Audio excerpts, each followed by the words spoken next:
Normally, when one teammate punches another, one of them gets traded right away. But against all odds, Jordan Poole and Draymond Green made it through an entire season together. And Poole's collapse in the playoffs told the Warriors front office all they need to know. So they shipped him out. But for Chris Paul, fans were all over the place when this trade went down. From calling the trade pointless to saying that the trade is exactly what the team needs. It's pretty safe to say there were some mixed emotions here. Even I thought that the Chris Paul Warriors trade was a mistake, but that was before the dust settled and I saw the Warriors' master plan coming together. Yes, this wasn't just a mindless move by the Warriors' new GM Mike Dunleavy Jr. This Chris Paul trade actually sets the Warriors up for a perfect chance to make another championship run and possibly trade for a star this season. It is no question that the Chris Paul trade was a gamble. I mean, the man is 38 years old and making $30 million a year, and you honestly can't say that about many players in the league. I won't even bring up the fact that this man is cursed in the playoffs, but the reasoning for the Warriors making this trade actually makes a lot of sense. Chris Paul is on the last year of his deal, and Jordan Poole, on the other hand, has multiple years left on his lengthy extension. And after seeing that Poole just wasn't ready to efficiently contribute to the Warriors winning in the playoffs, the GM decided that they'd rather have cap flexibility for the future than hold on to Jordan Poole in his long contract. Poole's value was so low that they got Chris Paul back, who was in talks of getting waived by the Wizards. But obviously, Washington would rather have Poole than nothing, so they took this deal. CP3 himself is a questionable fit on this roster, but honestly, I don't hate it. If he comes off the bench and plays in a Sean Livingston type role that the Warriors have seen in the past, this could equate to some real success in the regular season and even playoffs. CP3 is an elite distributor, and he opens up the offense a lot with his mid-range shots. Because besides Wiggins, who has already started to stray away from the mid-range shot since leaving Minnesota, the team really doesn't have any mid-range assassins on the roster. But there's no denying that this trade makes the already small Warriors team even smaller. Yeah, the team has played small ball in the past and seen success, but until they just signed Dario Saric, this was the only team in the NBA who didn't have a player above 6'9". Obviously, Chris Paul doesn't help the height situation in the Bay, but what he does do is give this team two options to make a championship run next year.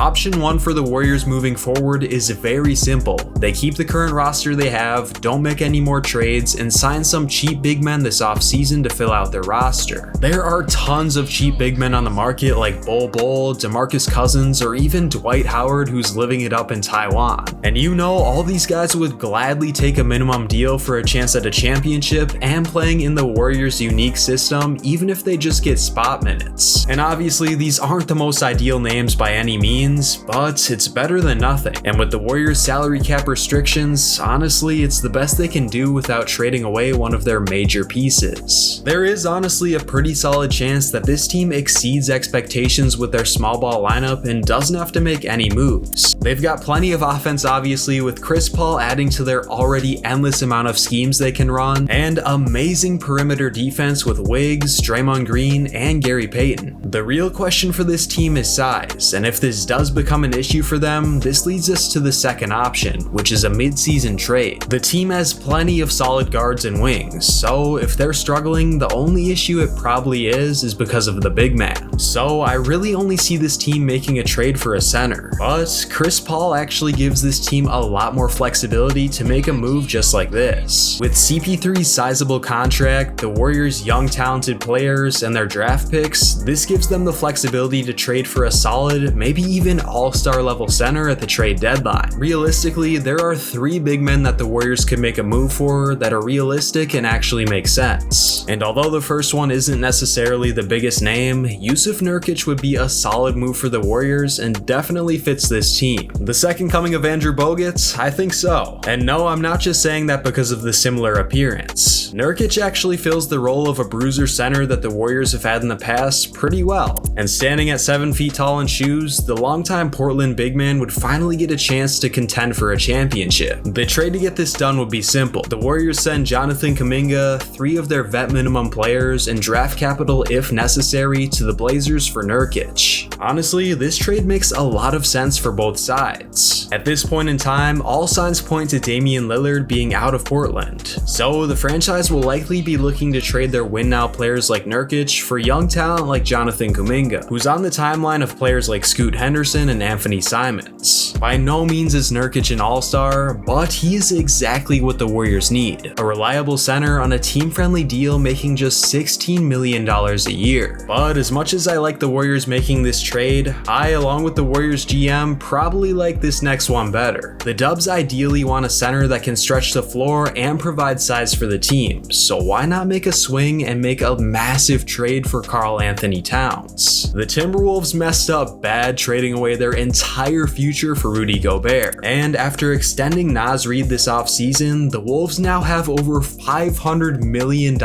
promised to their centers over the next few years. Obviously, the team doesn't want Gobert anymore, but his trade value is at an all-time low, so they can't really get rid of him. Naz is also on a great contract and wouldn't get the team what they need, so the only option left is to trade their franchise cornerstone, Karl Anthony Towns. There are many routes the Wolves and Warriors could go to get this trade done, but for the Timberwolves to get the pieces they want in a KAT trade, they have to get a third team involved. The most interesting trade is sending Chris Paul back to the Clippers, Norman Powell, Robert Covington, Jonathan Kuminga, cap filler, and draft capital to the Wolves, and Karl Anthony Towns to the Warriors. A Chris Paul Los Angeles Clippers reunion has been in the rumors for years, and the Clippers make this move as a panic trade because they don't end up getting James Harden, and they only have 1 year left with Kawhi and PG potentially. So why not add yet another injury-riddled 40-year-old? This does get the Wolves back some solid value for KAT though. Norman Powell could play the 2 for this team, Robert Covington reunites with the Wolves, and Jonathan Kuminga is another young player on Anthony Edwards' timeline. Not to mention, he also fills the gap of Jarrett Vanderbilt, who left the Wolves in the Jazz trade. They also get a couple picks back from the Warriors to make up for the nightmare Rudy Gobert trade. Maybe 1, maybe 2, who knows? It depends how desperate the Warriors are to upgrade at the trade deadline. The last potential big is probably the best option for the Dubs though. He can stretch the floor, play defense, and doesn't have out-of-pocket quotes every single week. And the best part is, his trade value is probably lower than KAT's. I've said this name once in a Warriors trade video, and I will say it again. They should make a move for Miles Turner, because he is the absolute perfect fit for this team, and the trade package is pretty great too. In this trade, the Pacers and Warriors get the Houston Rockets involved, who might be looking to consolidate some young talent and pick up a few more draft picks for their rebuild. In this deal, the Rockets take on Chris Paul's contract and the Warriors' first-round pick, the Pacers get Kevin Porter Jr. along with Kuminga, and the Dubs get back Miles Turner and Jeff Green. Again, this is another trade where it seems like everyone wins on paper. If Chris Paul isn't a good fit with the Warriors, they get a very solid center and a backup in Jeff Green who is far more than just cap filler. The Rockets dump Kevin Porter Jr., who they took a flyer on, and get Chris Paul to mentor their younger players along with some draft picks for the future. And the Pacers get Porter Jr. and Kuminga, which is some solid young talent to pair with their franchise cornerstone Tyrese Halliburton. All of these trades are solid, but again, there is a good chance that the Warriors don't even have to make a move because their rotation just works. But this flexibility from the Chris Paul trade really puts the Warriors in an ideal spot to contend for a championship this year and maybe even the years coming. Either way, it is no secret that this Warriors core has changed the NBA forever, but so has Heat star Jimmy Butler. Click here to watch that and see why the Heat's historic finals run changed the landscape of the NBA forever.